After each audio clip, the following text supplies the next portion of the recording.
Fala pessoal, tudo bem? Aqui quem está falando é Thiago Grego. Estamos mais uma vez começando nosso Papo de Empreendedor. E hoje nós estamos com a presença ilustre. Nada mais, nada menos do que Beto Figueiró, que foi um cara que veio para vice-governador de Mato Grosso do Sul nas eleições de 2022 e fez nada mais, nada menos do que 630 mil votos.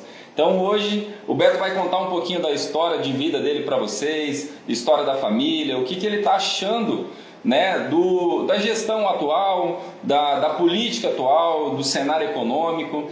E eu gostaria que vocês compartilhassem o link, que vocês ficassem bem atentos, porque, cara, hoje o nosso podcast está de arrepiar. Não é não, Beto?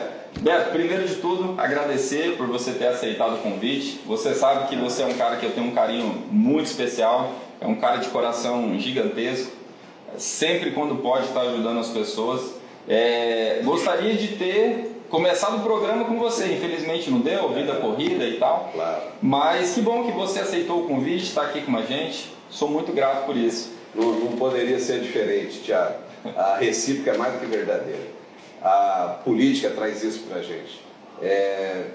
Possibilidades de amizades verdadeiras, duradouras, vínculos, isso é muito bacana. E você participou desse projeto desde o embrião, desde o primeiro momento que nós recebemos ali aquela galera do bem ali. Só os loucos. Só os loucos, só maluco, né? A começar por mim mesmo, de acreditar num projeto quixotesco, né? Projeto que não tinha a mínima possibilidade de dar certo, mas um projeto que a gente sabia desde o início que tinha algo de sobrenatural. Sim. Algo que estava muito em sintonia com o que a população do Mato Grosso do Sul almejava. Né? E isso deu essa liga. Então quero te dizer que a recíproca é verdadeira, tem um profundo respeito e carinho por você. Obrigado. Sei da sua luta, do seu trabalho e do seu futuro.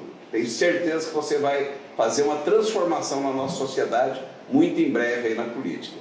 Aproveitar para agradecer aqui a Rádio Jara, né, que está abrindo esse espaço bacana para todos nós aqui.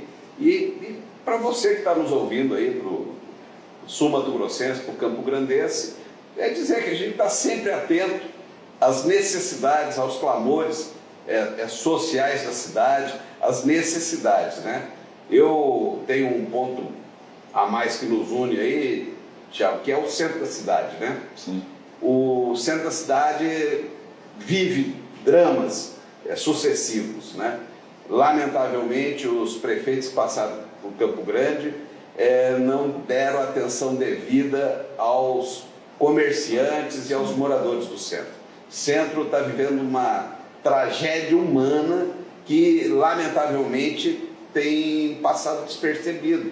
A gente vê aquelas pessoas lá drogadas que tanto atrapalham a vida do comerciante, vivendo ao léu e enfim, sem uma política pública de cuidado, de preocupação.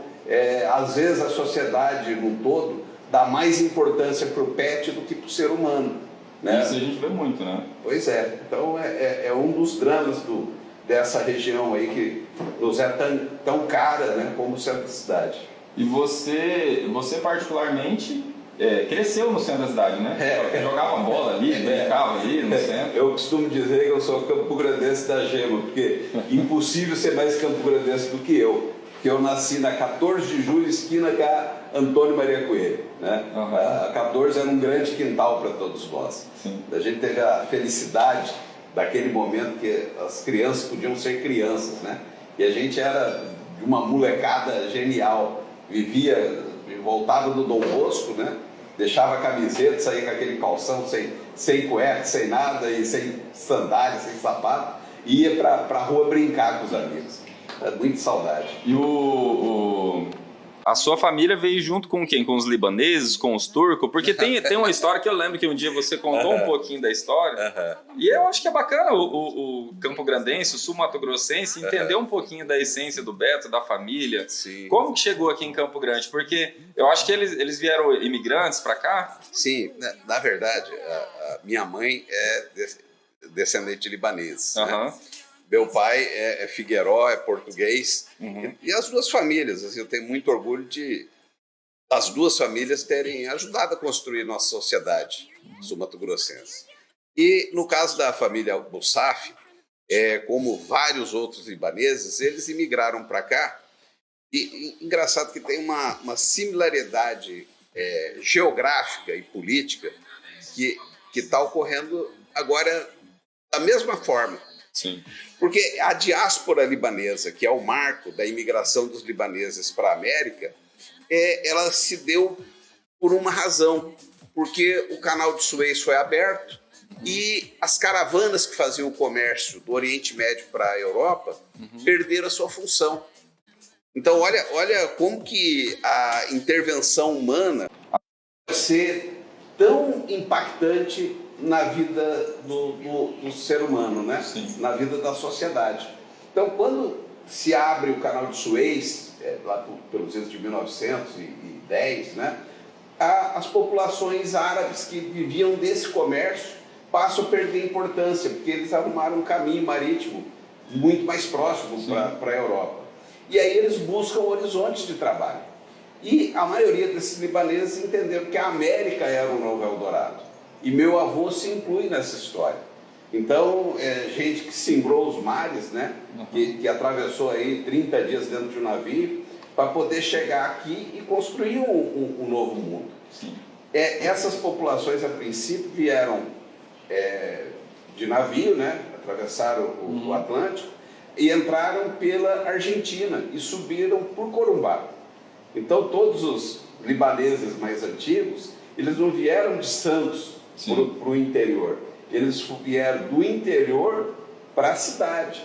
Aí, por volta de 1917, houve a ferrovia, chegou aqui, a noroeste do Brasil chega em Corumbá, e de lá para cá eles vieram, buscando um clima mais ameno, fugindo um pouco do mosquito. Visão de futuro também, né? Porque vieram para cá e a visão já era panorâmica já, né? Pois é. Eu não sei assim a motivação desses bravos aí, qual que foi na verdade. Mas, graças a Deus, eles vieram aqui para Campo Grande, ajudaram a construir, ajudaram a fundar essa cidade. E vieram para 14 de julho, ali perto da antiga ferroviária, perto da feira atual. Calógeras também, né? Tem bastante libanês. O miolo ali. Miolo da cidade. E eles vieram para cá para fazer a sua vida, né? Para ficar raízes, para construir uma nova sociedade. E meu avô se inclui nisso. E aí minha mãe acabou conhecendo meu pai e eles foram morar na esquina da Antônio Maria Coelho com a 14 de julho. E hoje eu tenho muito orgulho de manter aqueles imóveis ali. E a minha filha toca o seu negócio, que é a Chipa Grega, né? Nessa esquina da Antônio Maria Coelho com a 14. Perdoa aí, estou aproveitando fazer a divulgação, mas estou falando pelo orgulho que eu tenho de ter uma brava descendente lá lutando para manter a história da família e, sobretudo, marcando a barriga no balcão, sabe? Honrando o comércio, honrando os comerciantes. E por isso a nossa preocupação com o comerciante. Sem o comerciante, né, o proprietário de imóvel não é nada. Sim. O comerciante é um passarinho na mão, que se você abrir ele voa, se você apertar ele morre. Tem que ter cuidado, tem que ter atenção. E não está tendo nem cuidado nem atenção. O comércio de Campo Grande está padecendo. E a gente sofre com isso e quer intervir, quer buscar uma associação, queremos conscientizar e utilizar de mecanismos, de instrumentos para tirar a 14 de julho do marasmo. Sabe, a gente pode ter uma segurança particular, privatizada pelos proprietários e pelos lojistas. Nós podemos ter campanhas de isenção de aluguel por um período de carência dos novos inquilinos, né? Podemos buscar o poder público aí com a nossa atual prefeita, uma isenção de IPTU, ou seja, a gente tem mecanismo, havendo boa vontade, havendo essa motivação para salvar 14 de julho da tragédia que ela viveu sob a era Trade, sob a era do Bernal, sob a era do Bollard da vida aí. A gente recuperar aquele comércio, a gente voltar a ver aquele sábado lotado, Nossa, aquela é uma loucura, né? Trânsito de gente bonita, né? É isso que nós esperamos. Não, eu lembro que sabadão era de 9h30 da manhã até mais ou menos meio-dia, era uma loucura, você não conseguia andar dentro do centro. as lojas você não conseguia andar, aí dava aquela amenizada na hora do almoço, 2 horas voltava e explodia de novo. Pois é. Hoje você vê o centro, eu falo também porque eu fui comerciante por 10 anos ali, mas trabalho no comércio desde 2004, a gente vê que acalmou demais. E fechou muitas lojas. Esse dia eu até fiz um comentário num outro podcast aqui com um amigo que ele também foi comerciante há muito tempo, Beto. Eu peguei da Afonso Pena até na Santa Casa, a pé mesmo. Fui a pé, que eu ia pegar meu carro numa oficina. E aí eu falei, não vou chamar Uber não, vou andar um pouco. E nessa eu fui a pé. Aí eu comecei a contar, porque a gente que era do comércio e eu mesmo, todo mundo sabe que eu fui um dos caras que eu briguei muito pelo comércio, continuo brigando, porque pra gente não ver o comércio fechado, porque ali tem história, ali tem famílias, ali tem funcionários, tem emprego, ali é gente, então ali tem uma receita muito grande para Campo Grande. E eu comecei a contar as lojas fechadas. 74 lojas fechadas, da Afonso Pena até a Santa Casa. É triste de ver, porque antigamente, principalmente a 14, era uma luta, né, Beto, para aluguel. Cobrava ponto, né? O ponto. Era caro. O cara entrava, era 500 pau aluga. Hoje não tem mais isso. Hoje o dono do imóvel, ele chega e fala, não, cara, aluga. Aluga, toma carência. Toma carência, te dou 1, 2 meses. Dar um desconto. Exato. Mas é isso aí. Mas é bacana você contar um pouco da sua história, porque a gente vê a sua luta também, a gente participa de alguns grupos de comerciantes e a gente vê que você está sempre ali ativo, lutando por um comércio melhor, né, Beto? Porque ali tem muita história, né? Muita história. E é lamentável o que a 14 sofreu. As obras foram feitas de maneira muito irresponsável na gestão do Marquinhos Trade. Muito irresponsável. Pegou-se boca de Natal para iniciar a obra. Isso não se faz. O calendário é muito importante para o lojista, né? Sim. O lojista está muito atento ao calendário anual de promoções de Natal, Páscoa, Dia das Mães. Acho que começou em novembro, eu acho, as obras, né? Pois é. E de maneira irresponsável e desordenada, né? Aí depois fizeram agora um trambolhão lá na rua Rui Barbosa, que é uma parada de ônibus, que esse consórcio que a gente vê aí, Guaicurus, a gente não consegue entender qual que é a motivação da subveniência do poder público a essa turma. Sim. Então se vê em única narrativa de beneficiar o consórcio, deixando a população para trás, deixando os lojistas, atacando uma via, uma artéria tão importante como a Rui Barbosa, deixando ela sem estacionamento. Você sabe, um dos primeiros ensinamentos da economia que a gente começa a estudar é o no park, no business. Sem estacionamento não tem negócio.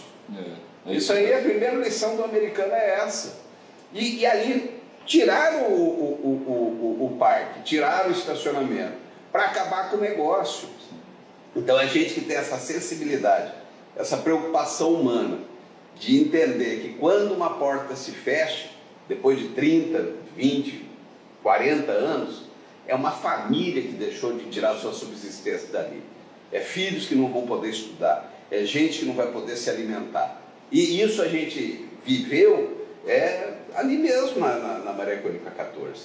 A gente tem várias pessoas ali que tinha tradição aí de 40 anos trabalhando. Eu conheço lojista de 30 padaria, vivendo, acordando de madrugada, tocando a vida com dignidade durante décadas, e aí por conta de uma irresponsabilidade, de uma brincadeira de mau gosto de um governante, de um prefeito, né? A gente pegou a fase da pandemia. Qual foi uma tragédia que o governo do estado fez?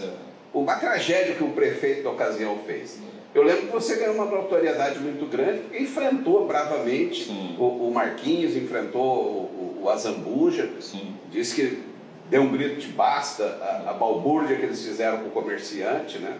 Enfim, e nós estamos colhendo agora esses frutos perversos, nocivos, dessa irresponsabilidade praticada no passado recente no nosso centro, né? Porque você vê ali, né, Beto, a gente não fala só de empresas, mas como fala de famílias. A gente fala de pessoas que precisam dali para ter o seu sustento. Quando veio essa época de obras na área central, começou a minar o comércio de muita gente pela falta de fluxo, porque ninguém queria vir no centro, né? Nem o Uber queria vir. Os caras não queriam vir pegar cliente ali, porque às vezes ele entrava, a hora que ele entrava na Dom Aquino ali, vamos dar um exemplo, 13 cada Dom Aquino lascou, até ele chegar ali na Calógeras ou até ele chegar na 14 ali demorava 15, 20 minutos. Pô, imagina, combustível, ar-condicionado do carro ligado, o cara não queria mais. E aí logo depois veio a pandemia, aí você enlouquece, né? Porque começa a fechar e fecha, e a gente vê que fechando assim da forma que quer, você não vê que está fechando assim por uma responsabilidade, não, é por pura lacração, para querer lacrar mesmo, para querer mostrar poder. E hoje a gente não pode viver, eu entendo que os políticos hoje, a intenção não é mostrar poder. A intenção é mostrar o quê? Sabedoria, mostrar que está ali pela população, olha, eu sou um representante do povo. Sem dúvida. Né? Vocês podem me criticar e tal, mas eu estou aqui para fazer o melhor. Estou aqui para fazer o que vai beneficiar a população.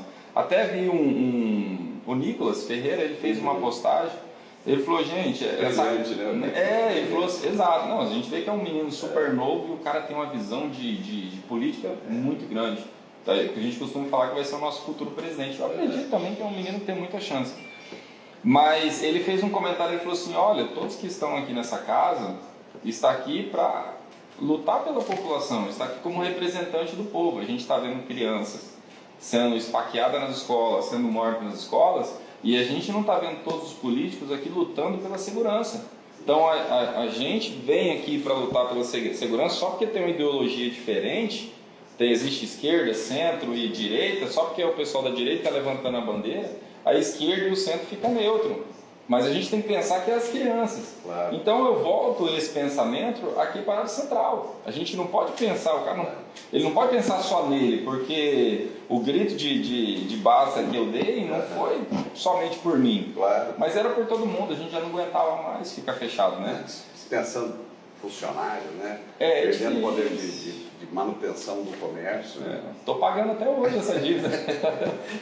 Não é fácil. Da tua batalha. A gente sabe que não é fácil. Mas enfim, Beto, e você, além, lógico, de ter uma família muito tradicional, que veio para Campo Grande, foi um dos fundadores de Campo Grande também, né? Ajudou a fomentar o mercado. A gente sabe que o libanês, o árabe e até o turco mesmo em si, eles gostam do comércio. Tem essa vontade do comércio, a gente sabe disso. Pois é, você sabe que aqui nós temos honrosas famílias turcas, mas eu vou te explicar qual que é a diferença entre o turco e o libanês. Sim. Quem tem essa conversa do libanês fala, não, nós somos libanês, nós não é turco, né? Porque nesse momento que abriu o canal de Suez lá, que deu a diáspora libanesa, e eles vieram em massa para a América, o único país ocidentalizado, por conta de ter um pedacinho pequeno dela que está ainda na Europa, da Turquia, né? Ela tem 3% do seu território que é na Europa. Sim. E era o único país ocidentalizado que emitiu passaporte. Então toda essa massa de libaneses, de sírio-libaneses que vieram com o passaporte turco. Então, são muito poucas famílias com passaporte turco. Existem valorosas famílias turcas aqui, como o Siuf é um exemplo. Mas a grande maioria é sírio-libanesa.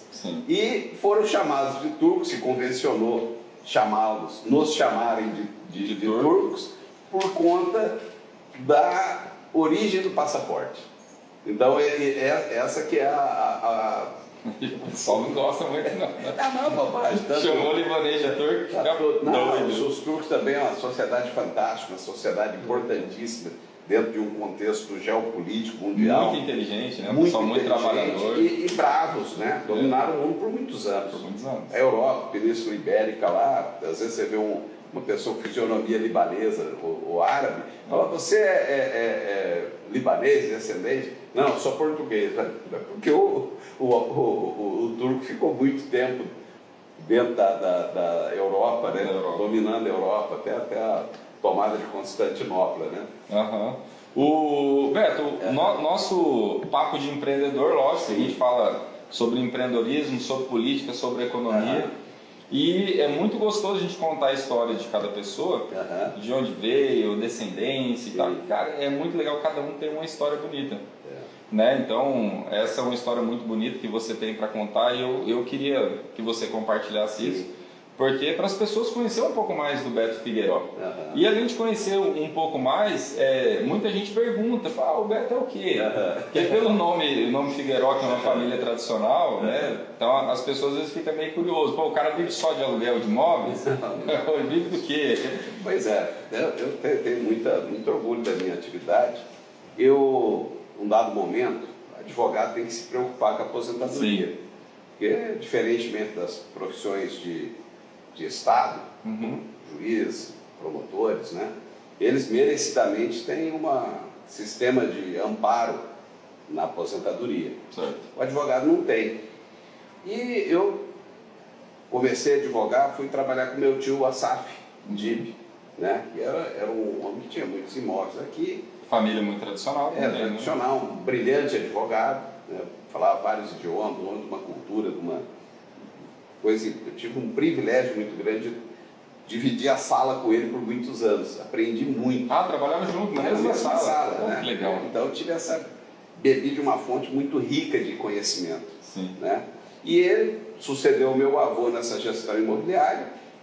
A gente tem uma pequena carteira imobiliária, não é nada de absurdo, mas essa carteira ficou em poder do meu tio.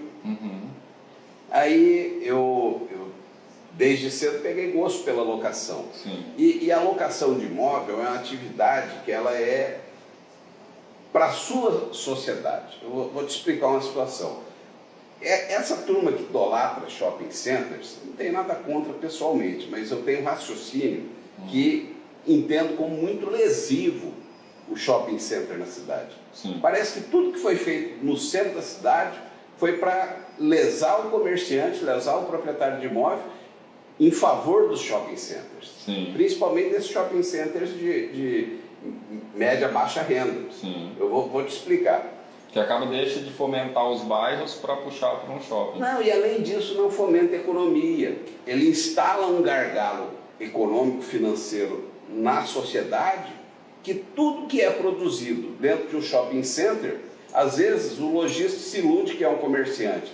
Na verdade, ele está sendo um funcionário de luxo do shopping center. Porque é muito caro. Muito caro, é severo, é locação, é condomínio, é marcha de marketing, é uma série de recursos. Tem que pagar de tudo que você vende, tem que pagar uma porcentagem. Então, acredito eu que é 10%. O comércio não dá 20% líquido para valer. Então você dá metade do teu suor líquido para o shopping. E todo esse dinheiro arrecadado vai parar na mão de acionistas que às vezes nem estão no Brasil. Estão fora. São então, investidores que vêm. É um mecanismo que retira o recurso, o valor da sociedade.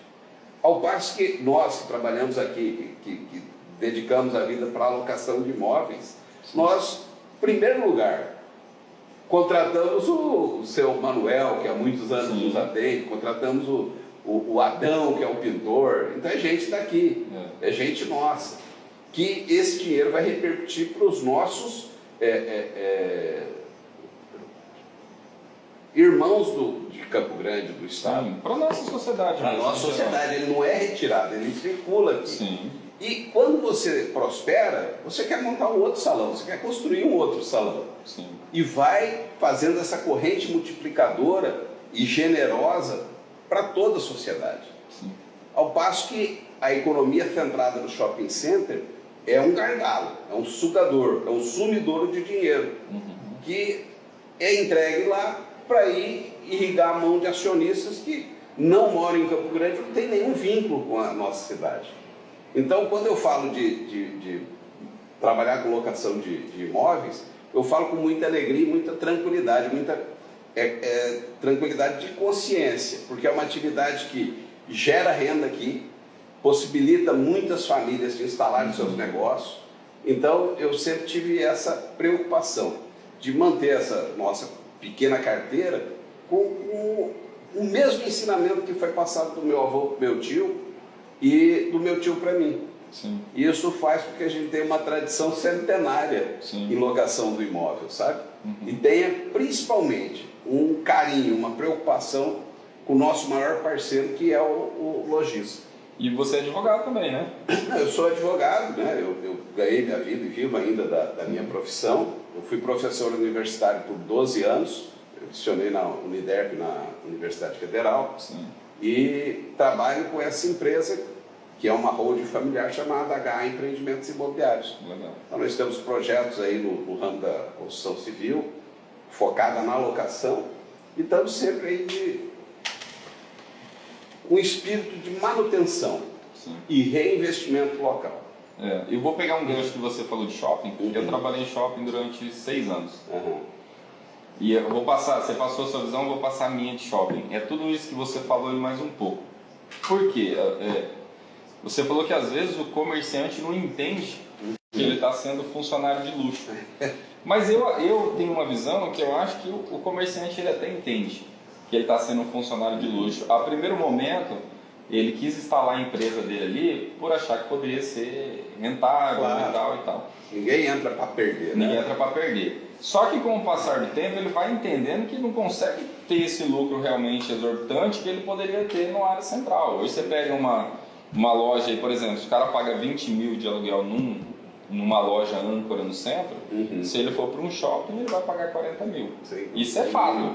Mas tudo que ele precisa pagar lá, que é água, que é embutido, que é marketing, que é isso, que é aquilo, né? Pois é, mas a função do poder público é criar esse ambiente. Porque o lojista está gerando ISS, o lojista está gerando ICMS, ele está gerando IPTU. Sim. Então ele está entregando para o ente público. Sim. E o ente público não está dando contrapartida. E não é só isso, além de não dar contrapartida necessária, devida, essa devolução imediata, ele atrapalha. Sim. Olha, o problema da Cracolândia em Campo Grande é gritante. Eu penso aqui que quem ocupa função pública hoje não pode dormir uma noite sequer, Sim. com a consciência tranquila, Sim. sem lutar, sem se empenhar para acabar com aquela tragédia humana. Sim. Quem já teve a oportunidade de passar ali na antiga rodoviária e ver aquelas pessoas ali parecendo zumbi, parecendo gente que tudo menos ser humano mesmo. É falta de cuidado do poder público mesmo. E deixar eles, essa turminha aí, que na minha opinião, acho que aquela tua ideia de fazer aquela lei de tratamento compulsório é fantástica. Eu apoio totalmente e apoiei na campanha. Acho que aquilo lá seria uma redenção do centro. E é uma lei da sua autoria. Na verdade, né? para a sociedade, né? Sem dúvida. Sim. Mas o centro é o cartão de visita da nossa cidade. E ele está largado absolutamente. Então tinha que ter polícia militar, tinha que ter guarda metropolitana, mas ostensiva, para valer. Sim, para valer. Como se fosse uma véspera de campanha. Principalmente à noite, viu, Beto? É uma véspera de eleição, De né? eleição. Se eles fizessem a metade do que fazem na véspera da eleição com giroflex ligado lá, já estaria suficiente. Mas precisa de carinho e precisa ter um cuidado humano. A gente tem tanto trabalho bacana feito pelas igrejas, feito pelos cristãos, pelos espíritas, né? A própria Rádio Jara também faz um projeto fenomenal. Pois é, também, eu sou. independente. Então, e se tivesse o apoio governamental e o apoio da sociedade, a gente tinha que pegar essa turma com muita firmeza, que é o chamado NOI aí, ele dá nó em gota d'água, né? Não é fácil lidar com ele. Mas se nós pegássemos esses caras aí, que estão vivendo como zumbi, sub-humano, e desse amor em primeiro lugar, atenção, mas com firmeza, e tirasse do centro, já resolvia muito. Se a gente conseguisse isenção de PTU por um período, né? Ninguém quer ficar sem pagar imposto, sem pagar a esmola do poder público, nada disso, mas quer uma compensação à tragédia que o poder público deixa acontecer. Sim. A gente sabe que a prefeita chegou de última hora, né? Não podemos jogar nela a culpa que foram dos outros prefeitos, mas ela tem a oportunidade de fazer isso. Sim. Eu tive conversando inclusive com o Mário César sobre isso, né? Que ele está fazendo um brilhante trabalho lá à frente da Secretaria de Governo.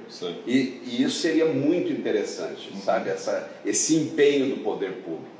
A gente sabe que para se fazer um omelete, tem que quebrar uns ovos, né? Sim. Mas lá estão matando as galinhas. Sim. Então, trágico, já não vai sobrar loja no centro. E a gente precisa de buscar essa revitalização. De obra até hoje foi quase 1.000 lojas fechadas. E quantos milhões foram gastos, né? Loja pra caramba, né? 62 milhões só na fase de obras. E aí depois, na de pandemia, a gente não sabe, né? Mas na fase de obra ali, 62 milhões. Na verdade está em obra até hoje, né? Pois é. Não acabou a revitalização da área central. Pois é, e eles começaram bem, né? E foram avacalhando. Antes as caçambias de lixo lá, era tudo de aço inox. Sim. Agora então fizeram um monstrengo lá que é todo de concreto, horríveis. Sim. Né? Rústica, de péssima qualidade. Hã? Não sei de onde trouxe a ideia. De barateamento, né? Sim. Antes as árvores tinham os tutores de ferro, Sim. de aço escovado, muito bonito. Sim. Sólidos, firmes. Sumiram. Obviamente foi guardado, né? Sim. Guardaram, tiveram cuidado de zelar desse dinheiro da população do Campo Grandense. Mas não estão mais lá. Então a gente tem que cuidar para que eles não percam a função. Você sabe que quando eles foram quebrar ali do lado da Chipa Grega, na 14 Maria Coelho, eu chamei o prefeito Marquinhos e a equipe dele para mostrar que ali tinha umas argolas de alpaca da marca Cordeta que eram para amarrar os animais, cara. E falei para eles... Mas isso estava no seu prédio ou estava na calçada? Na quadra inteira. Tinha mesmo, no chão, né? No chão. Tinha mesmo. Mas argolas lindas, cara. Eu falei para eles, a gente não pode perder essa memória, pô. Que aqui era tudo trabalhado. E tiraram? Tiraram, sumiram com as argolas. Então, a gente... Onde deve estar essas argolas? e quem ficou com ela provavelmente não entende o valor imaterial, né? Social, cultural, para nós todos, né? Então, e é engraçado, né, Beto? Porque depois eu vou até falar de outra coisa do poder público em relação à área central, de incentivo. Mas existe hoje o centro, basicamente ele quase todo é tombado. Você já não pode mexer em muita coisa. Mas aí, por exemplo, eu sou o dono do imóvel, eu quero fazer uma melhoria no meu imóvel. Aqui é reservado, aqui você não pode mexer, aqui é tombado. Mas aí quando vem o órgão público mexer, ele despreza. Ele tomba o tombado. Isso aí. Entendeu? A história não existe. É engraçado isso aí, né? Mas voltando um pouquinho que você falou ao shopping, eu entendo que muitas lojas, elas se mantêm ali por vitrine. Sim. Só que beleza, tudo bem, que ela dá muito emprego, ela gera emprego, gera renda, gera imposto e tudo mais. Só que aquele dinheiro que faz, igual você falou, é um gargalo que vai ali e vai para onde? Né? Some da cidade. Some da cidade, some muitas das vezes do país. Então, eu acho que é importante você ter shoppings em Campo Grande? Em tese, sim, porque Campo Grande não tem muitos lazeres, muita gente vai para o shopping, é o lazer de muitas pessoas. Mas, ao mesmo tempo, precisa fazer um trabalho voltado mais não só para o comércio do centro, como os bairros.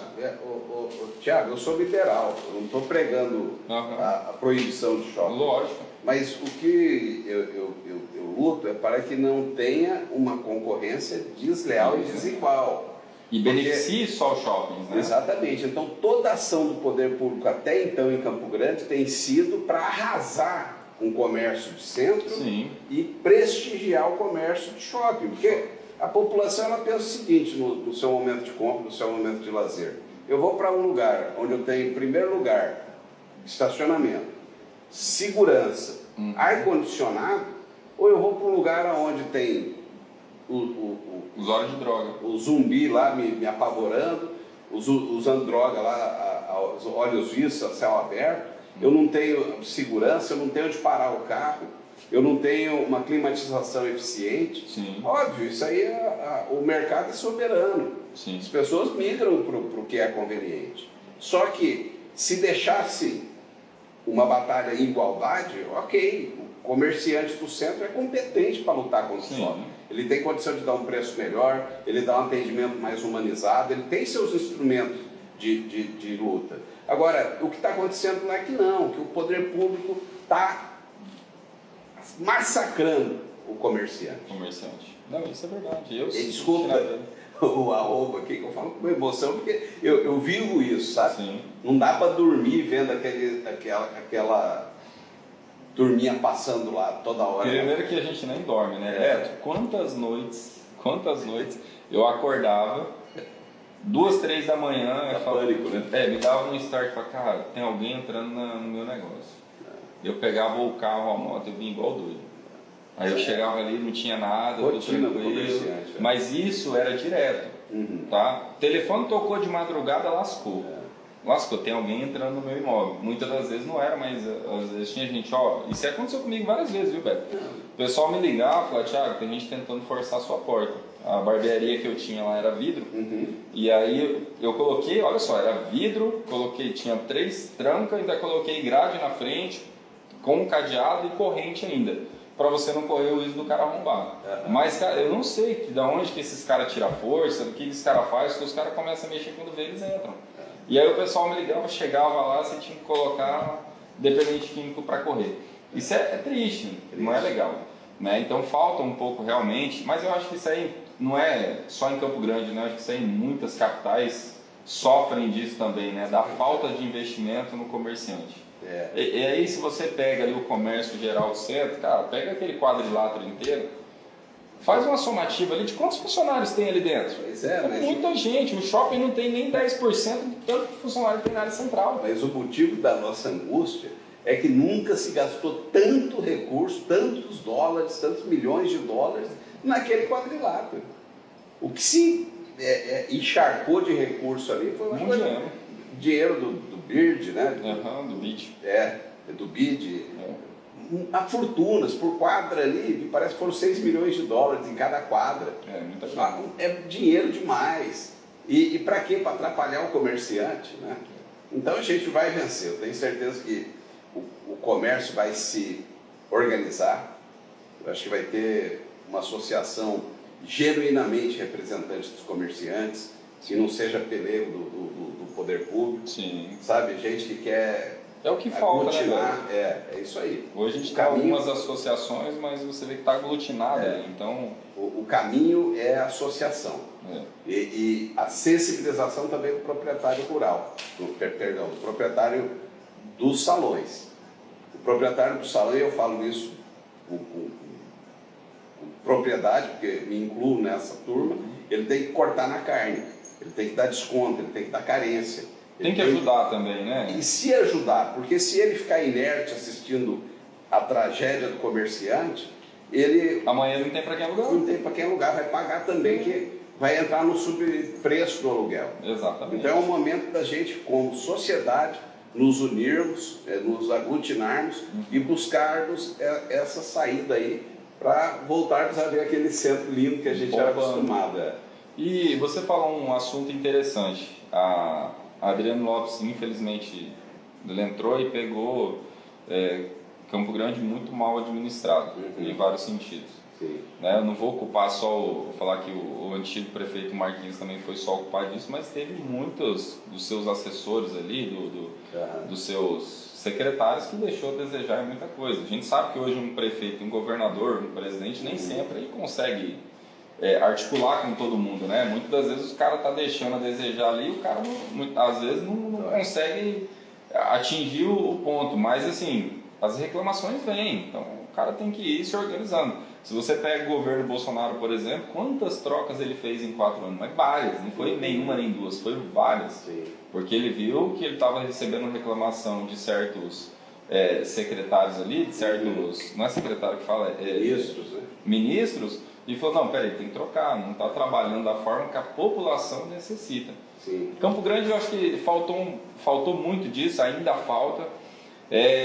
Adriano Lopes, acho que tem o quê? Mais um ano de mandato, né? Um ano e pouco. Você consegue ver bons nomes aí para vir para prefeito? Porque assim, ao meu ver, tá? Eu escuto falar alguns nomes, eu tenho dificuldade de olhar e falar, poxa, aqui é bom, entendeu? Você fica meio com dificuldade, né? Pois é, você sabe que se nós tivermos algum mérito, eu falo nós, nosso grupo lá, que iniciou, né? Depois a gente vai contar essa história, viu? Turma da direita, essa galera que estava inconformada com a forma que o político profissional cuida da coisa pública. Sim. Então, o político profissional, que é essa turma que está há muito tempo aí, ele confunde o que é público com o que é privado. Sim. Ou seja, ele acha que o dinheiro da prefeitura é dele. Sim. Ele acha que Obrigado. Ele acha que o cofre da prefeitura é dele. Sim. E eu não falo de roubo. Estou acusando ninguém de roubo, não. Estou acusando de responsabilidade e falta de uma visão, de um desenho daquilo que é coisa pública e daquilo que é coisa privada. Sim. Ora, por que nós fazíamos uma crítica ferrenha ao Marquinhos Trade? Porque esses Trades resolveram criar um sultanato aqui no Estado. Um sultanato. Sim. Estou entrando na matéria menor aí dos problemas dele. Estou falando do sultanato de criar um exército que eles criaram, encharcar a prefeitura de comissionados com o nosso dinheiro. Então a gente está lá pagando imposto, pagando PTU, para que esse imposto se reverta em benefício dos vulneráveis, das crianças principalmente. Sim. Então, essa mobilização que nós conseguimos fazer, que culminou aí com quase a eleição do Contari e minha, foi porque a população também tem esse anseio. Estava cansado já, A população rejeita o político profissional. Sim. E eu quero que Deus nos permita e que venha o nome, a prefeitura, sabe? Isento da classe política. Sim. Que venha com desejo de devolução, desejo de construir, que queira ver a cidade bem. Sim. Né? E se Deus permitir, vai vir. Eu acho que a gente tem possibilidades, a gente está num trabalho de construção da direita, né? Pela direita, Sim. sempre, né? Não tem como... Talvez se nós tivéssemos topado vir com a esquerda, como o Riedel fez, estivéssemos eleitos. Sim. Né? Mas nossa... questões de valores não são negociáveis. Sim. Aqui no Estado se repetiu a dobradinha, PT, PSDB.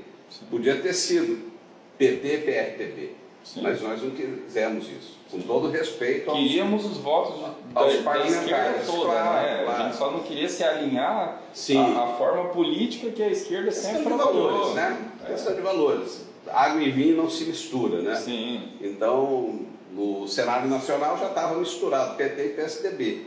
Aqui não, aqui nós pagamos um preço caríssimo, né? Contar para mim, foi um cara muito bacana, um herói, mas que pagamos um preço caro para mantermos a firmeza de propósitos e valores. Sim. Ok, e no nosso trabalho nós conseguimos aí um strike da classe política profissional. E falo isso com respeito. Respeito, eu não vejo assim, não, estou vibrando aqui porque o André não entrou no nosso lugar para concorrer corrida. A Rose não veio. Não, eu tenho profundo respeito às figuras públicas. Sim. Entendo que, no caso do Dr. André, a sociedade sul-mato-grossense deve a ele muito. Sim. Campo Grande deve muito para o André. Foi um divisor de águas, Sim. antes de André e depois de André. Quem mora aqui há mais tempo sabe. Só que é um modelo... Trouxe que uma renovação, né, para Campo Grande, né? Sem dúvida, mas é um modelo que, ao meu ver, é equivocado. Sim. Que cumpriu um propósito, mas já cumpriu a sua etapa. Sim. E o novo sempre vem. Sim. Então a gente tem que colher, esperar e apoiar quem tenha essa coragem de enfrentamento, porque não é fácil. Você sabe, você foi candidato a deputado federal, o que significa você parar a sua vida para fazer política sem que isso seja um investimento financeiro. Sim.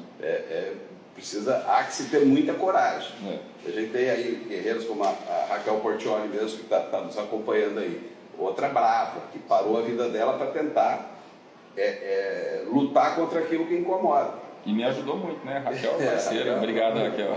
A querida, né? Não tem... tem essas como... coisas boas que a política nos traz, né? Essas amizades genuinamente verdadeiras. Então a gente tem esse anseio por melhores dias, né? E o Campo Grande está crítico, viu? Eu acho que os votos que nós tivemos não foram só os votos do Contar, que foi nosso candidato ao governo e meu. Sim. Eu acho que tem muito desses votos que é de revolta, que é de basta, que é de não quero mais ir com essa turma aí que está aí. Eu quero uma nova possibilidade, novas ideias, novos ideais, nova motivação para a vida pública. E é nisso que eu tenho apostado. Se vier, eu acho que aí a gente tem que ter um chamamento da direita. A direita precisa levar um puxão de orelha. Sim. A direita é desunida. A direita ela é muito motivada e pelo ego inflado. Exatamente. Quando a gente fez aquele grupo lá que eu saí candidato ao governo do estado e tínhamos uma legenda, um partido, que depois pudemos abrigar o CONTAR, Sim. Nós tínhamos um propósito, né? Nós tínhamos uma motivação que era não permitir que o homem público continuasse fazendo mal feito. Sim. E eu saí candidato para dar voz a esse anseio. Sim. E quando pintou um cara íntegro, um serviço prestado como deputado, como caso do CONTAR, eu abri mão de imediato. Sim. Então eu posso falar disso, porque eu cortei na carne para que a direita tivesse possibilidade concreta de existência. De existência, exatamente. Então eu posso chamar a atenção dessa direita, sabe? Sim, A lógico. gente não pode ver um deputado se eleger por conta de um trabalho que a gente constrói há 5 anos atrás, pegar a bola e sair correndo. É, lógico. E não falar, ó, valeu a quem possibilitou, aos outros candidatos que engrossaram a chapa para fazer ele se eleger. Eu não estou fazendo crítica a ninguém aqui.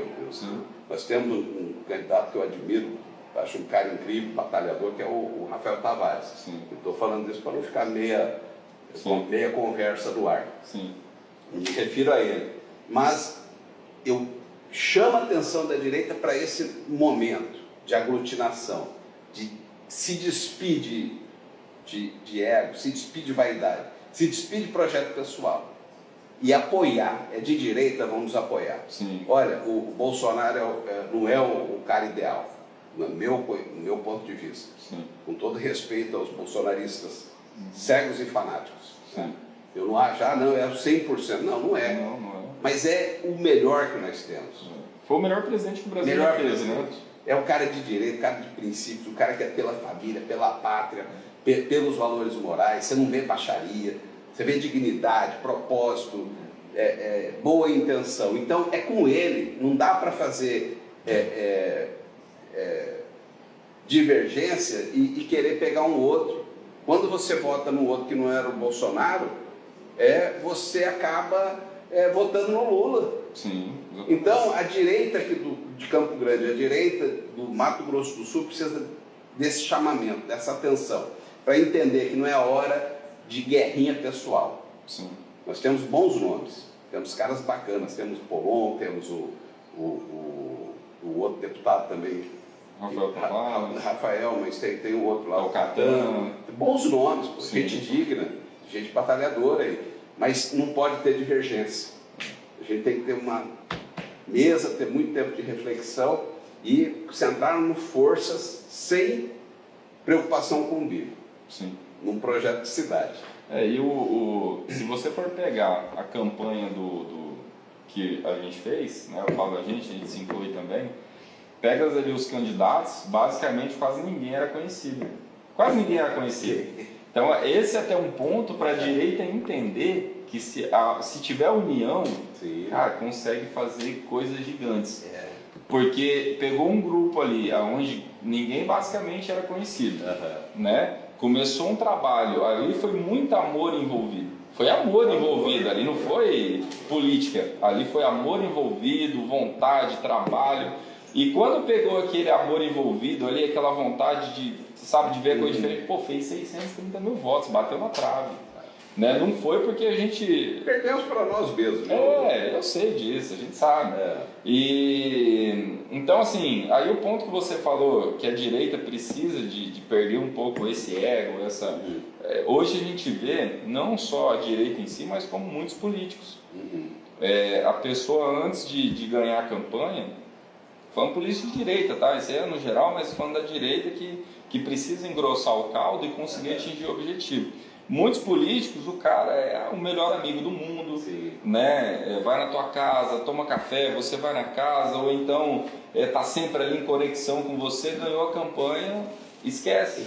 Continua fazendo o trabalho, né, de político ativista, a gente entende, mas eu acho que assim, precisa demonstrar para a sociedade que, olha, eu ganhei, mas eu sou a mesma pessoa, estou com você, precisar de mim, estou aqui, vamos conversar, vamos junto. Ou perdi, né? Ou perdi. Eu perdi e continuo sendo o mesmo cara. O mesmo cara, porque precisa, que isso fortalece. Se você pega aí como caso, eu vou falar nome, Trutz, por exemplo, foi um cara que a direita elegeu o cara, Soraya Tronic, a direita elegeu, a pessoa chegou lá, o que aconteceu? Colocou um saldo de 20 centímetros, achou que já estava já com campanha ganha para mais 30 anos igual o Bolsonaro, deixou a desejar no trabalho, cara, e a sociedade não é boa, o pessoal da direita não é bobo. Né? O pessoal da direita, quando eles querem se unir para ir para a rua, o pessoal vai. Se eles quiserem se unir para derrubar um político, derruba também. Basta só o cara demonstrar arrogância e deixar de fazer um trabalho que a direita precisa, que é esse afeto, esse amor, essa união. Esses dois nomes que você citou aí, Trutz não merece nem a gente debruçar em cima disso. Não pode falar o nome, né? Soraya, eu acho que ela merece atenção por conta de ser mulher e a política precisa da mulher. Só que, lamentavelmente, eu falo isso com tristeza, porque é uma senadora da República. Sim. E, eu não sei se você sabe, mas o parlamentar, deputado federal, ele representa o povo do estado. Nós temos poucos. Nós temos 10% do que São Paulo tem. Por quê? A população de São Paulo é muito mais numerosa, é um estado populoso em comparação com o Mato Grosso do Sul.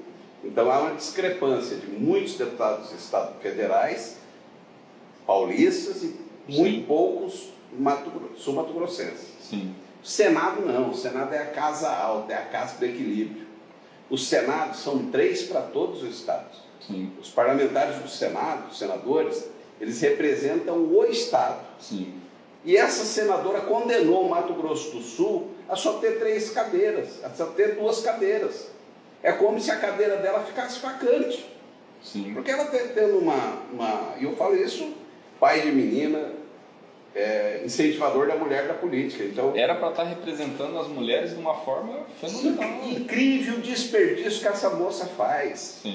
Ela faz o desperdício da representação legislativa do Estado, que é um crime com a população do sul-mato-grossense, um crime, esse despreparo dela, sabe? E deixa nós como se tivéssemos apenas 2. Né? Nós temos um parlamentar muito preparado lá no Senado, que é o Nelson Trade. Inegavelmente, apesar das críticas que eu faço ao modelo de gestão pública deles, eu tenho que reconhecer o preparo dele. É muito preparado, já mostrou que está lá defendendo o Mato Grosso do Sul. Tereza Cristina nem se fala, uma gigante, uma leoa que cada movimentação dela é analisada pelo mundo todo. Então temos 2 que dão um certo equilíbrio. Mas no caso da Soraya Tronic, não dá para a gente contar com ela como senadora, sabe? E a culpa aí é da população que a elegeu precipitadamente. Porque não está cobrando. Não, sabe o que acontece? Você não pode exigir da galinha o voo da águia. Enfim, vamos aguardar aí os últimos anos aí para que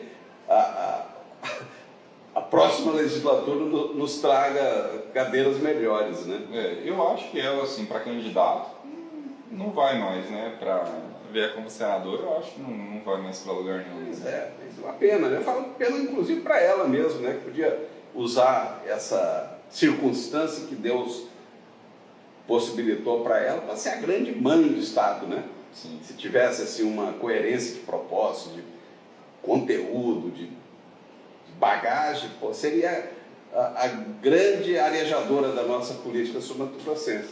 E foi uma tragédia, foi uma lástima. E a Soraya, ela veio assim, de uma política que ninguém conhecia ela também, né? Esse anseio, Thiago, que eu falo. Anseio de mudança, né? Luta contra o establishment, né? Todo mundo não quer mais o que está posto aí, né? E igual a gente, né? Quando a gente começou o projeto, eu lembro que foi eu, o Zaparoli, o Rodrigo, o Anderson, né? Anderson, Acho que foi nós 4 primeiramente, né? Fomos conversar. Abimael. Para vocês entenderem, a gente é uma das lideranças, né, da direita. E a gente queria muito um partido de direita no estado de Mato Grosso do Sul, né, Beto? Para conseguir representar a direita. E esse partido não tinha. E a gente recorreu ao Beto. Né, um dia numa discussão que a gente falou, cara, nunca que todos aqui, né, a gente que era um grupo, vai conseguir ser candidato por um partido só para tentar representar a direita. Aí veio o nosso amigo Zaparoli e falou, não, eu consigo. Aí o cara ficou louco, né? Falou, não, Beto, Zapa, você não vai conseguir. Como você vai conseguir fazer todo mundo ir no mesmo partido e sair candidato? Não, eu consigo. Peraí, vou ligar para um cara. Aí vai e liga pro Beto Figueiredo, ninguém conhecia o Beto, né? Ô Beto, você consegue atender a gente? Tá com o partido? Tô. E a gente foi pro partido, né? E chegamos lá para conversar com você, contamos qual que era a ideia do partido, que era a gente fazer um único partido. Fazer um partido direito, o único não, nossa ideia é que tenha 20 partidos direito no Mato Grosso do Sul, mas a gente não tinha um, né? Que fosse genuíno, né? Genuíno mesmo. E a gente queria, chegamos a você e contamos o que a gente queria, um partido de direita, que a gente tinha vontade de vir candidato e tal. Mas assim, seja sincero, quando a gente chegou lá e a gente contou a história, você olhou e falou assim, cara, esses caras não são conhecidos, nunca ouvi falar, e os caras estão com essa ideia. E o que você pensou naquele momento? Não, eu vi ali uma pureza de coração muito grande, sabe? Eu vi eu entendi que eu não sou um cara de espiritualizar discurso, não. Sim. Até porque eu não sou um religioso praticante. Sim. Tenho formação cristã, católica, mas inegavelmente esse projeto teve muito de sobrenatural de Deus. Sim. Porque a hora que eu recebi a visita de vocês, primeiro eu sou um cara que evita ter preconceito. Sim. E respeito às pessoas, né? Respeito ao Zaparoli, a você, a todos, né? Eu quis entender aquilo e percebi, talvez esse tenha sido o único mérito meu, de que eu estava lidando com o mesmo sentimento que elegeu a Soraya Tronic e o Trutz. Eu captei que as pessoas que estavam ali já tinham participado de movimentos de rua, eram as mesmas pessoas que estavam distribuídas pelo Estado. Sim. Então as pessoas que tinham trabalhado grandemente para eleger Soraya, para eleger Trutz, para eleger Bolsonaro em 18, estavam revoltados com a ingratidão, né?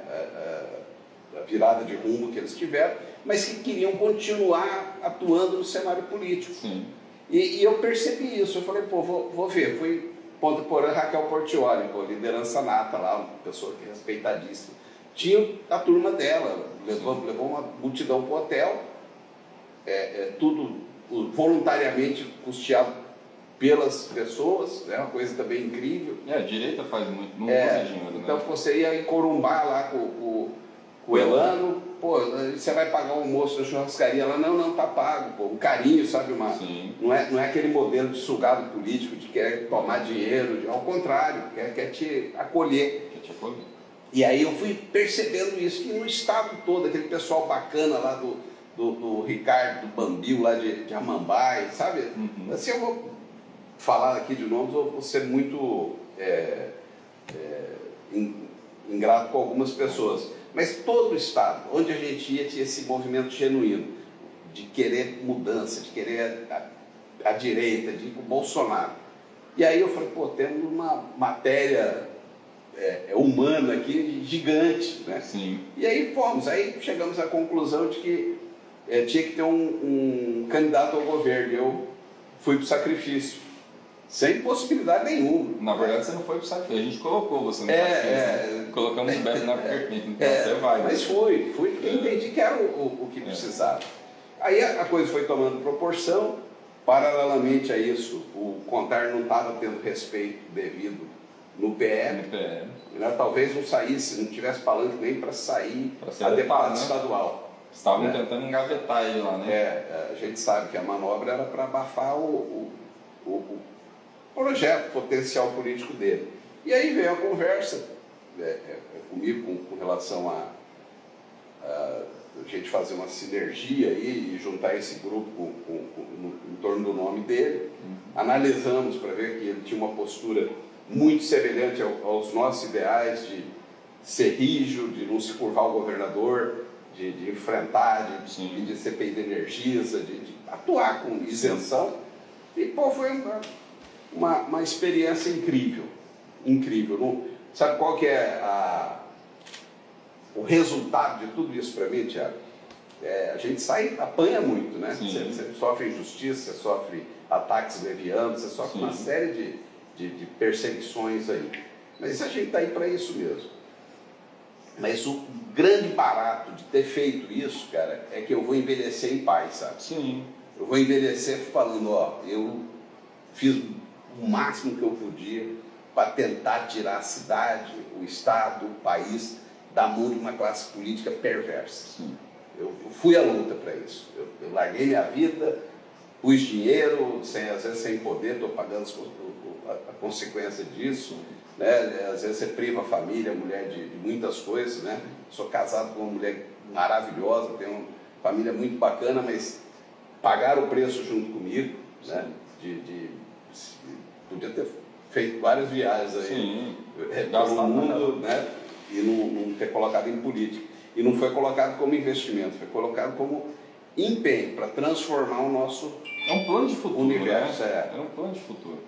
Eu falo para muita gente, cara, Mato Grosso do Sul perdeu uma oportunidade tão grande de crescer, né? Uma oportunidade de expandir, as pessoas não têm ideia. Tiago, eu acho que o Rio deve fazer um bom governo. Não, eu já ia falar isso, eu torço muito para que ele faça um bom governo. Eu torço pelo Estado. Né?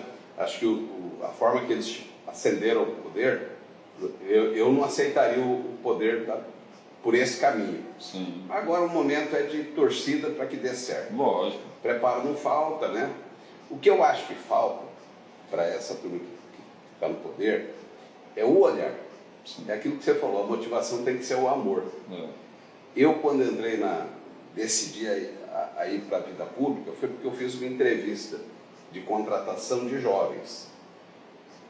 Se você quiser fazer um filme de comédia, você não gasta nada com a produção do filme. Você põe uma câmera, como a gente tem aqui, escondida, e vai fazer entrevista. Entrevistas seriam cômicas se não fossem trágicas, porque denota um despreparo gritante de uma galerinha de 18 a 22 anos. E isso foi há quantos anos atrás que você fez as entrevistas? Não, há pouco tempo? Antes da campanha. Há uns 3 anos atrás. Foi quando a gente começou a mexer com o partido.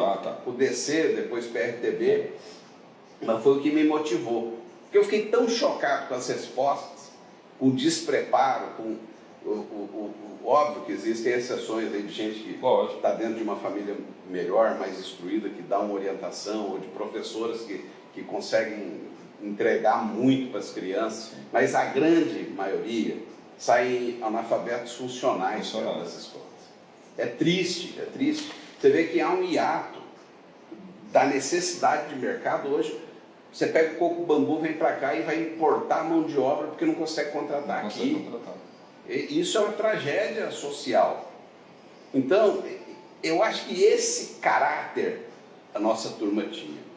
Essa preocupação, esse olhar amoroso, sabe, com o próximo, de falar, não, pô, eu quero ter aqui no Mato Grosso do Sul crianças de primeiríssima qualidade, pô, com o melhor que uma escola pode dar, suprir o que a família não pode entregar, sabe? Sem transferir para a escola o que a família deve fazer, mas compensar o desleixo, às vezes, involuntário que a família dá para a criança, sabe? E essa população crescer bem, se alimentar bem, para poder absorver conhecimento bem. Sim. Valorizar os professores, que é o que levam o conhecimento. Valorizar e cobrar, né? Não adianta só pagar bem, nós não temos não cobrar um ensino adequado, né? Pois é, mas ter como mola propulsora de tudo isso um olhar verdadeiramente amoroso, sabe? Sim. Sabe, de daqui a uns anos o cara falar assim lá no Piauí, minha mulher, meu amor, vamos mudar o Mato Grosso do Sul, vamos mudar para Campo Grande, porque lá nossos filhos vão ter a melhor escola que nós podemos fornecer para eles e ser uma escola pública da nossa cidade. E dá para fazer. Não é à toa que Santa Catarina hoje é um exemplo de educação. As escolas lá são fenomenais, sem Pois falar é. que... Temos grandes homens públicos. Sim, Né? e sem falar que um dia da semana as crianças levam pão para casa, levam leite para casa. Em Palmas, eu fui conhecer Não. um projeto colombiano que foi prefeito de Palmas. Uhum. Escola de modelo cívico-militar. Uhum. Incrível também, o cara tinha horta, tinha 3 idiomas fluentes. Eu fui na sala de aulas lá e ouvi as crianças cumprimentando os professores, o governador, o prefeito, em 3 idiomas com fluência, sabe? Pô, que legal. Incrível, incrível. Os pais chorando no alambrado, assim, vendo os filhos em formação cantando o hino nacional para assistir a bandeira. Que legal. Parceria com a Marinha, coisa linda. O nosso custo aqui por aluno do Estado é R$ 1.900. É muito dinheiro.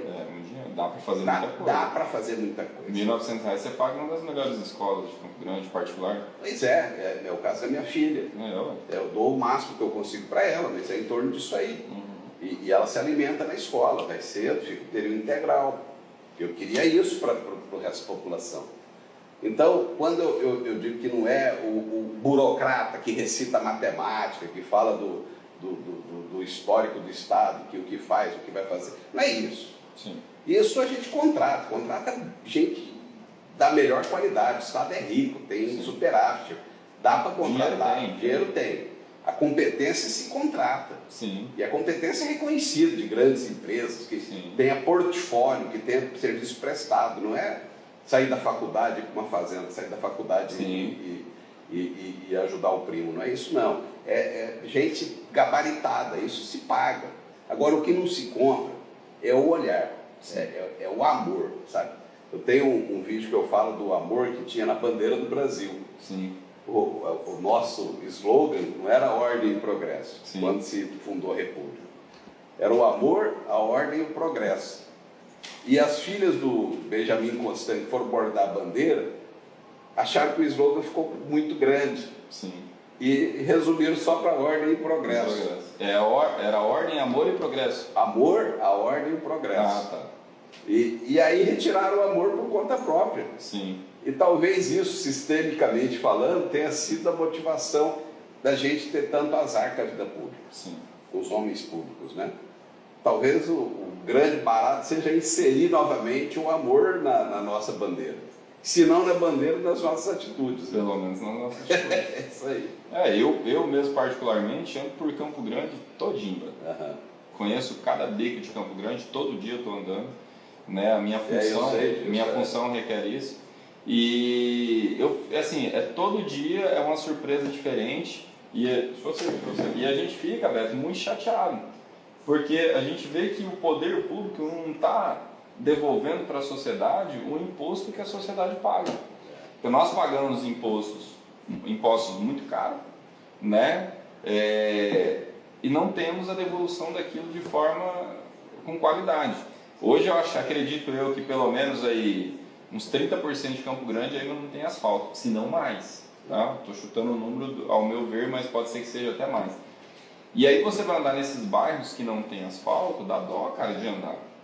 Tá? Porque tem muitas fazendas que você anda aí que o asfalto é delícia. Parece que na verdade a rua de chão parece estar asfaltado. Sim. Em Campo Grande não cheio de cratera. Ultimamente a gente começa a ver, lógico, a gente entende que está chovendo muito, mas muitas obras que foram feitas, pontes e obra de escoamento, não foi feito com a qualidade adequada. Claro. E já não foi feita pensando no futuro de uma capital, né? Porque dá chuva muito forte, alaga, começa a romper barreiras, estourar encanamentos, cair ponte. Região nobre, né? Exatamente. Então, o poder público ele precisa olhar tudo que for feito, a devolução desse dinheiro de uma forma responsável. Vamos fazer um escoamento bacana, vamos fazer uma drenagem bacana na cidade, vamos olhar para os bairros. Cara, na época de campanha política, os políticos estão todos nos bairros prometendo o mundo e o fundo. Vamos asfaltar, vamos colocar esgoto, vamos colocar isso. E o cara entra e não faz. Então a população precisa também, né, Beto, começar a mudar o seu olhar. E são questões básicas, né, de saneamento. Então isso traduz em mortalidade infantil, Isso traduz naquilo que eu dizia, no olhar amoroso com as nossas crianças. Né? Aí você pega Campo Grande com mais de 100 anos não conseguiu sair nem do básico. É isso aí. Né? Será que está faltando amor realmente pelos políticos que entram?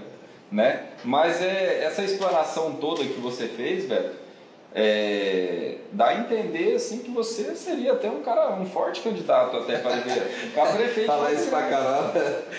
A minha esposa Adriana. Não é minha hora, não é meu momento, mas assim, estou sempre pronto para contribuir. Né? Eu quero estar junto dessa turma da direita, quero colaborar. Sim. Não acredito que seja o meu momento agora. Eu tenho que cuidar mais da minha família, da minha casa, do meu entorno. Mas quero estar participando. Sim. Quero participar das campanhas de vereadores. Acho que a gente tem possibilidade aí de ter grandes nomes na vereança. Precisa, sabe? né? Sem ego, sabe? Eu vou ser vereador. Não, acho que o político tem que demandar, ter gabinete, ter poder, ter caneta, independente se é um vereador, se é um senador, ele tem que estar participando. E acho que esse despertar chegou para muita gente. Vai ser uma das câmaras mais bem equilibradas. Eu acredito nisso também, viu?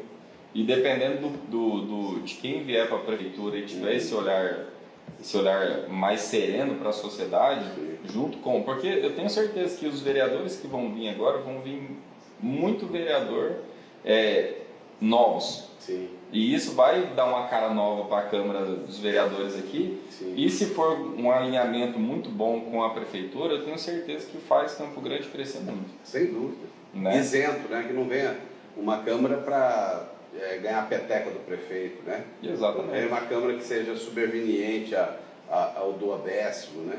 Que Sim. não tenha motivação de grana. Uma Câmara isenta, independente. É isso aí que a gente espera. E vamos lutar por isso. Essa é a nossa tese da direita, né? Isso E aí. Beto, nosso tempo está acabando, Isso aí. mas eu quero uma explanação sua em relação à economia. Antes da gente terminar isso, porque você, além de ter sido professor, é um cara que tem um entendimento muito grande, faz parte da política, nunca foi político, né? De gabinete, cargos, mas sempre teve ali nos bastidores, presidente do partido, né, de vários partidos aí. Então você tem um conhecimento muito grande. E eu acho que para os ouvintes entender um pouquinho desse vasto conhecimento, da sua visão de político, o que você entende hoje. Estou falando uma visão geral do Brasil mesmo. Qual que é a visão que você tem hoje de economia, da política atual que a gente está vivendo hoje? Olha, a política, primeiro dizer que você está sendo generoso comigo. Eu não tenho essa capacidade de explanação, de conhecimento técnico para dar a minha opinião. Eu vou falar como pai de família, como um cara normal que eu penso, né? Sim. A população fez o L e colocou um homem que já havia sido condenado, que foi descondenado por crimes gravíssimos, né? Para ser o dignatário máximo da nação. Então, a gente está colhendo as consequências que sabíamos que ia ocorrer. É uma tragédia anunciada. Sim. Então, o modelo de esquerda não deu certo em lugar nenhum. Não. E não daria certo aqui. Primeiro, o governo do Lula era um governo diferente desse, porque as questões de macroeconômicas estavam todas muito favoráveis para o Brasil. Estava em exceção, né? O agronegócio, os minérios, as commodities estavam com preços valorizadíssimos, né? China comprando full, estava um momento fantástico. Sim. E essa situação está muito mais adversa. O mundo passou por pandemia, o mundo está convivendo com uma guerra trágica aí da Ucrânia, o preço do barril do petróleo está subindo desenfreadamente, o americano está com problema de inflação, a Europa com problema de inflação. Então, nós não estamos vivendo um bom momento. Sim. E o piloto dessa aeronave é o Lula, pô, não precisa dizer mais nada. Né? É um cara que não está preocupado com as questões científicas da economia. Sim. Ele quer que o juro abaixe porque ele tem uma vontade própria que o juro abaixe. Felizmente, os nossos parlamentares conseguiram dar independência ao Banco Central. E o Banco Central independente, que tem sido elogiado no mundo todo como o melhor banco central do mundo, Sim. o brasileiro, né? Ele está fazendo o dever de casa. E todos querem saber a receita do bolo, né? Porque... Pois é, a receita, eu nem diria do bolo, mas é a bula do remédio, que é o remédio amargo. Por Sim. quê? Porque a gente está vivendo uma taxa Selic altíssima, Desenfreada, de né? mais de 13%. E quando o Banco Central utiliza desse instrumento, ele quer diminuir o emprego. Porque quando ele diminui o emprego, ele freia a demanda, porque a demanda traz a inflação. Sim. Daí não precisa ser expert em economia, né? Sim. Eu falo aqui como observador. Então a gente está vivendo um momento de freada brusca da economia, que tem um efeito colateral que é o desemprego, que diminui a renda das famílias, poder de compra, mas que freia a inflação, porque quem paga o preço imediato é aquele que não tem mecanismo para se cobrir. Sim. Porque o rico põe o dinheiro na aplicação, ele consegue uma porcentagem maior do CDB. Trabalha o CDI, dinheiro aqui, ele trabalha, ele se aplica, vira, ele se protege, né? Ele se protege. Agora, o coitado que recebe um salário, eu vivi isso. Eu vivi inflação de 76% ao mês. Então, o cara que recebia um salário mínimo, aquele salário mínimo de 1.300 recebido esse mês, era 76% menor no mês seguinte. E paga água, a luz, não consegue nem comer. É trágico para o pobre. E a gente tem um governo populista e irresponsável no destino da nação. Então, por sorte, nós conseguimos dar autonomia para o Banco Central, graças ao Bolsonaro, graças ao Congresso. Sim. E esse Congresso parece que tem uma dose de responsabilidade muito grande por esse aspecto econômico, que não estão deixando o Lula interferir na independência do Banco Central. Enquanto a gente conseguir essa isenção, essa independência, a gente tem um certo controle. Sim. Mas ele põe a tropa de choque dele para fazer política baixa, de manifestação, ele faz política com bravata, dizendo que o juro tem que baixar, mas isso aí é um canto da sereia, é uma fala doce que não tem nenhum conteúdo científico. Sim. E a política hoje é ciência pura, é para gente preparada. Né? Não, e mesmo ele não tendo essa independência em relação ao Banco Central, o Brasil está caindo num prejuízo gigantesco. Né? Esse mês agora que passou deu 49 bilhões de prejuízo. Pois é a irresponsabilidade. É aquela confusão que eu me referi daquilo que é público com o que é privado. Ele acha que ele chegou ao poder e que o dinheiro da nação é dele. Que ele pode tratar disso de forma irresponsável. Sim. Não falo que ele acha que é dele só para pôr no bolso. Eu falo que acha que é dele para ele decidir conforme a conveniência política. Sim. Né? Por exemplo, você pegar o dinheiro da nação, o dinheiro dos nossos irmãos, tão suado, e colocar para fazer porto na América Latina em ditaduras, pô, é uma cíntica a cabeça do brasileiro consciente. Né? Quem paga imposto, e todos pagam imposto, às vezes acha que não, mas está pagando no saco de feijão, está pagando no passe do ônibus, está pagando no combustível. Todos os bens que são consumidos estão carregados de uma massa tributária muito grande. Muito grande. E nós pagamos essa conta para o cara fazer irresponsabilidades, né? Exatamente. E é isso que nos move a estar aqui, né? Sim. É isso que nos coloca de novo no fronte de batalha para impedirmos aí essa tomada fácil do poder. Uma visão que eu vejo da direita que é interessante, quando o Bolsonaro estava no poder, né, era presidente, a esquerda torcia para o cara fazer cagadas atrás de cagada para poder ter o que falar. Sim. E a direita hoje, lógico, existe muitas críticas em relação ao governo Lula, só que a direita tem a visão, cara, em prol do país, eu não quero que o cara do Estado, em prol da prefeitura. Exato, eu não quero que o cara faz coisa errada lá, porque senão isso vai influenciar, vai refletir na vida de todo mundo. Sem dúvida. Né? Mas o pessoal está bem ali, está bem assíduo, o ativismo está muito forte, que a gente não dá para discutir a questão das eleições assim em canais, mas a gente não consegue ver essa credibilidade toda, né? Ontem mesmo a gente estava num curso e a gente no Exército e falou um pouco sobre isso, que existe alguns tipos de armamentos que é arriscado um hacker entrar e soltar bomba em outros países. A questão da inteligência artificial, né? Da inteligência artificial. Preocupação muito grande. Exato. Então, se o Exército, que tem toda uma inteligência, tem toda uma tecnologia, se preocupa com isso, né? Por que não as urnas, né? Mas não é um assunto que a gente vai chegar agora, porque já deu muito o que falar já, né? E, Beto, então, quero agradecer você. É isso, pô.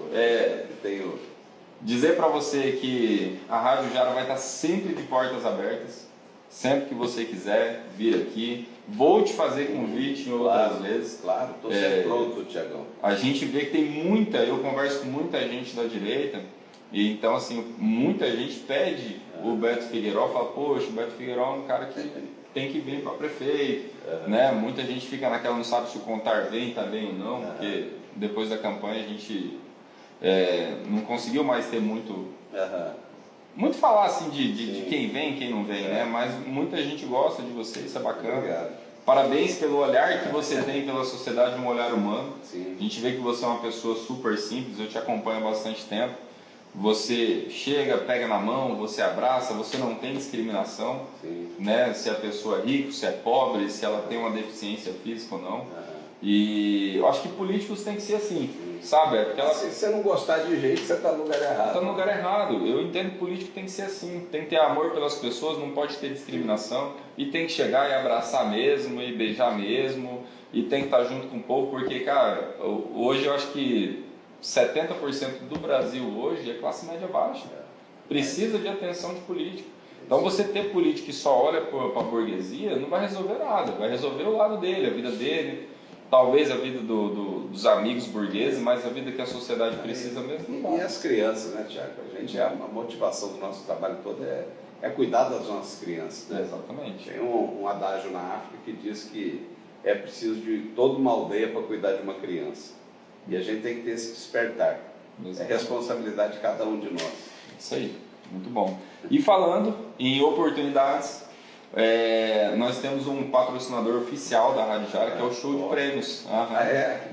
Eles vai sortear um carro daqui 5 meses e pouquinho, na casa aí de quase 500 mil reais, acho que uns 400 mil reais de prêmio. Então tem o carro, a pessoa pode pegar o carro, pode pegar o dinheiro, e tem um show de prêmios. Quem quiser entrar no link da rádio, entra no site da rádio, você vai ter o link lá para você acessar o show de prêmios, para você fazer a aquisição do seu número, participar da premiação também, que está vindo aí com uma ideia inovadora.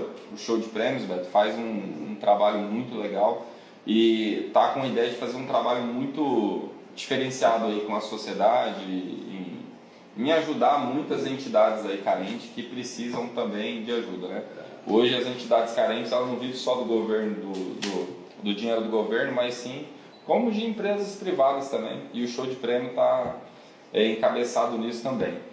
Então, agradecer a você por ter vindo com a gente. Prazer, você é parte dessa coisa boa que vem da política, é um amigo que eu tenho certeza que você para toda a vida aí. Muito obrigado. Isso aí, Beto. Obrigadão mesmo, fica com Deus.